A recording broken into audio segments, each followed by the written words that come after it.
Welcome back everybody to another walkthrough for our Scratch 3.0. Today we're going to be looking at Flappy Bird. So whenever you bird flaps, it's got to go through the poles, and every time you touch the spacebar it's going to go up, and when it touches the poles it's game over. First of all, what you want to do is you want to sign into Scratch, and you want to go to the background and choose blue sky.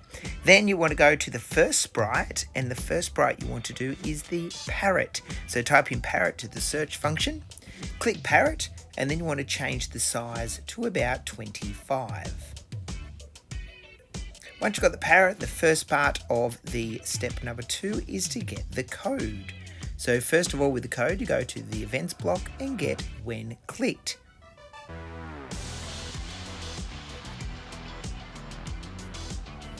Then underneath the when green is clicked, you go to the looks bar, and you go over to switch the backdrop to the sky blue. This will come in handy later when you've got a game over screen.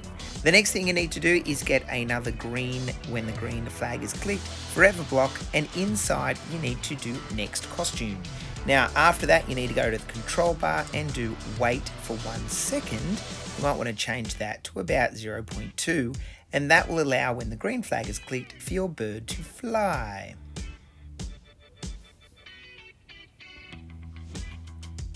Okay, once you've done the bird flying, we're now up to the next part of the code, which is letting our Parrot move using the spacebar. So you go over to the events block. When spacebar is pressed, you want it to move. So you go to motion and you go to glide for 1 second. Now you want to change that 1 second to 0.5, and inside the X and Y, for the X, you want to go over to the blue bar and say X position, and then for the Y, you want an operator, which is the green tabs. What you need to do is you need to put the empty box plus empty box into the Y, get the Y position, which is on the blue box, drag it into the first one, and then the second one should be plus 40. So what that means is whenever it's pressed, it will actually move up 40. The next thing is adding gravity. So to add gravity, which means the bird will constantly be falling down, you want to go to the starter block when green flag is clicked, forever, and then go to the blue motion blocks and change Y. Now you want to change Y by around -3. If you want it to move quicker, you can make that a shorter number, a bigger number.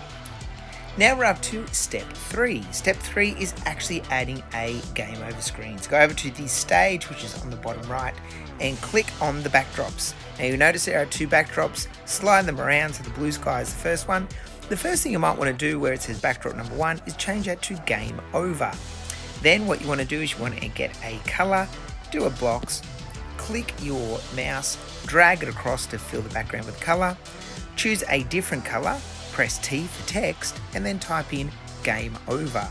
Then what you want to do is you want to go over to the cursor, and you want to click the cursor to be able to make your game writing bigger or smaller, and to be able to move it around the page. Once you've got your game over screen, you want to now go back to the Parrot sprite and add some code to the Parrot. Now the Parrot is actually going to be when it's touching the bottom of the screen, which is brown, we are going to make it switch to the game over backdrop. So first of all, you need to go to when the green flag is clicked, and you want to set the Y position. Now the Y position is going to be about 135. That is the starting position. Now we want to go to a forever block, and then if it's touching the certain color. Now before we go there, make sure you go back to the backdrops and make sure you're clicked on the proper backdrop, not the game over backdrop. There we go. So now we go back to there, and we can say if it's touching a certain color. So we go to the sensing blue bars, and we say touching color. Now it says yellow at the moment, but I want it to actually be the brown down the bottom of my backdrop. So I'll go to the dropper, go over to the backdrop, and click the color. Underneath that, when it is touching that brown color, we actually want it to switch backdrops to game over, and then go over to the control bar and press stop all, because the game is over. Alright, we're moving on to step 4 now, which is adding a variable. So go over to the variable bar, type in make new variable, make it a score, and then make sure it's ticked so it's available. The next thing, which is our last step, is very complicated, but it goes to step number 5, which is making or adding the pipes. You want to add the pipes as a sprite. So go to the paint function and go up and pick a color and choose to create 2 rectangles. Now, easiest way to do this, create 1 rectangle, go to the selector, press the rectangle you have, and then copy and paste. You want to drag them up the top and the bottom, as you can see on the game face there, where the bird can actually fly through the gap. Once you've added 1, let's go now to the Parrot sprite and make sure that we actually have, when the game starts, that the score is set to 0. So you go over to the variables and add that underneath to the start. Okay, now let's go and add some code to the pipes sprite.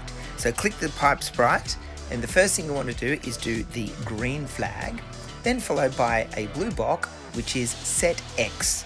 Now you want to set X to about 360, or I've actually done 380 here because I want it to be right over to the right of the page. Then you go over to controls and a wait block for 1 second. Now you want a forever block underneath, and then you want it always to be changing the X, because you want these pipes to be moving across to the left of the side of the screen. So it would be -2. If you want the pipes to move quicker, you would say a bigger number, -3, 4, 5, or 6. Then underneath that, you do an if statement. Now what you're going to do is you're going to say if the X, so you want an operator, because you want a less than sign. And in the first vacant circle, you want to do X position is less than -160.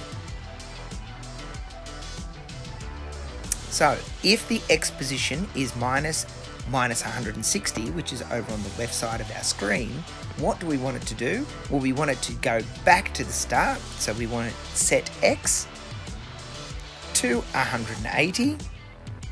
And underneath, we want to change the score by 1. So you go to the variables, and you go to change my variable by 1, making sure that you change my variable to score. And then underneath that, you want to do another if statement. Now this time, it's if it hits the parrot or touches the parrot, you want to switch the backdrop to game over. So sensing block, touching the parrot, then we want to change the look of the game, which is switch the backdrop to game over. And then underneath that, you want to stop all. Make sure the stop all is in that if statement. Once you've completed that, now we can actually go over to the sprite of pipes and we can duplicate. Now on the second duplicated pipes, all you want to do is change the waiting time and move that from 1 second to 5 seconds.